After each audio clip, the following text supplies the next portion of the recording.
Magandang tanghali mga ka-DIY.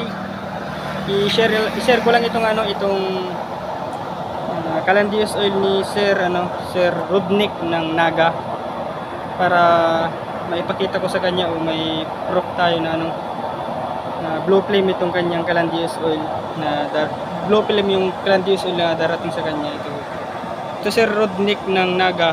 Ito yung ito yung Calandius oil mo. Yan yung apoy niya. Blue flame yan. Medyo mahina lang siyang tingnan dahil umaga hindi masyadong makita yung apoy niya. Pero paggabi malakas yan. Saka sobrang init. Di lang halata pag umaga pero talagang blue flame yan. Yun yung pinaka-apoy niya.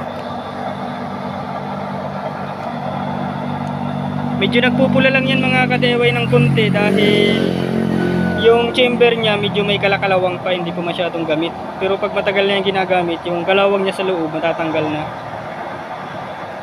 Tinatamaan pa kasing yung kalawang sa loob. Ano kasi yan? Yung chamber niya medyo may kalakalawang kaya tinatamaan ng apoy.